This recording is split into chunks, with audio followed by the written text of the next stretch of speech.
Halo Happy Investor, kembali lagi dengan NH Korindo Sekuritas. Kali ini akan memaparkan salah satu emiten yang akan listing di Bursa Efek Indonesia, yaitu PT Samkro Hyosung Adi Lestari Tbk dengan kode emitennya ACRO. Kita lihat untuk profil dari perusahaan ini dulu. PT Samkro Hyosung Adi Lestari merupakan perusahaan penanam modal asing yang bergerak di bidang hook and loop fastener tape yang berdomisili di Cikupa, Tangerang, Banten. Nah, perseroan ini mulai beroperasi di tahun 1989 di Indonesia dan menjadi perusahaan hook and loop di Indonesia dengan kualitas terbaik di dunia. Nah, dibuat di Indonesia dan diterapkan dengan teknologi Korea yang berspesialisasi dalam kain sempit yang bertekstur cut. Upaya diversifikasi telah menghasilkan perluasan lini produk menjadi 3 item berbeda bermerek Samkro, merek dagang terdaftar, hook and loop, pengikat pita, pengikat dan perekat, kemudian pita anyaman, elastis, kait cetakan, dan lain sebagainya. Nah, bidang usahanya itu antara lain ada sarung tangan, alas kaki, garmen, dan lain sebagainya. Nah, kemudian di sini beberapa brand ternama yang menggunakan produk dari perseroan ya, bisa dilihat di sini contohnya ada otomotif itu seperti Hyundai, terus ada pakaian di sini contohnya ada Uniqlo, kemudian ada alas kaki seperti Adidas dan lain sebagainya. Nah, oke, untuk struktur IPO-nya, jumlah saham yang ditawarkan oleh emiten ini sebanyak 693.828.000 lembar dengan persentase IPO-nya 20% dari modal ditempatkan dan disetor penuh setelah penawaran umum.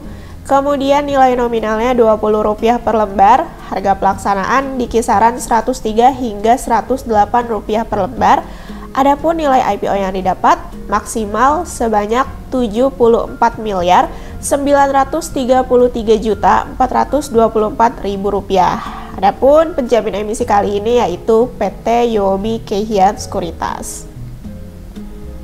Nah, selain saham, emiten ini juga mengeluarkan waran sebanyak 231.276.000 lembar dengan persentase IPO-nya 8,33% dari modal ditempatkan dan disetor penuh. Nilai nominalnya Rp20 per lembar, harga pelaksanaannya itu di Rp186 per lembar. Adapun rasionya 3:1. Oke, kemudian untuk jadwal IPO-nya kita lihat di sini masa penawaran awalnya 15 hingga 22 Desember, tanggal efektif 29 Desember, masa penawaran umumnya 2 hingga 8 Januari 2024, tanggal penjatahannya 8 Januari 2024, tanggal distribusi saham 9 Januari 2024, tanggal pencatatan di Bursa Efek Indonesia yaitu 10 Januari 2024. Kemudian, dana hasil IPO ini akan digunakan oleh emiten secara rinci 30% untuk pembelian mesin, diantaranya 60% pembelian mesin dalam rangka pengembangan produk baru, kemudian 40% pembelian mesin dalam rangka peningkatan dan otomatisasi proses produk. Kemudian, 10%-nya ini digunakan untuk membayar pinjaman dolar Amerika Serikat dari PT Bangwuri Saudara. Kemudian, 15%-nya ini akan digunakan secara rinci untuk sewa gudang dan kantor di Jawa Tengah dan Jawa Timur. Kemudian juga akan digunakan untuk membeli kendaraan operasional dan peralatan gudang dan kantor di Jawa Tengah dan Jawa Timur. Adapun sisanya akan digunakan sebagai modal kerja perseroan, termasuk untuk pembelian kebutuhan bahan baku dan membiayai kegiatan operasional seperti biaya marketing, biaya SDM, biaya promosi, biaya desain kemasan, biaya perbaikan, pemeliharaan mesin dan bangunan, serta biaya overhead pabrik. Nah, di sini untuk keunggulan kompetitif yang dimiliki emiten ACRO ini antara lain pemimpin pasar domestik, kemudian memiliki kualitas premium, memiliki keuntungan sebagai pelopor, pengakuan produk, diferensiasi strategi pembiayaan rendah, kemudian memiliki jenis hook and loop yang beragam dan penawaran atas produk lain, serta memiliki ahli pada inovasi produknya. Kemudian untuk faktor-faktor risiko utama yaitu risiko atas kenaikan harga bahan baku.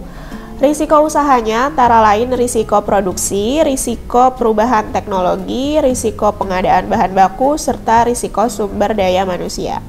Risiko umumnya antara lain risiko ekonomi makro Indonesia, risiko depresiasi nilai tukar rupiah, risiko kebijakan pemerintah dan peraturan lainnya, risiko hukum dan perizinan, serta risiko peraturan internasional.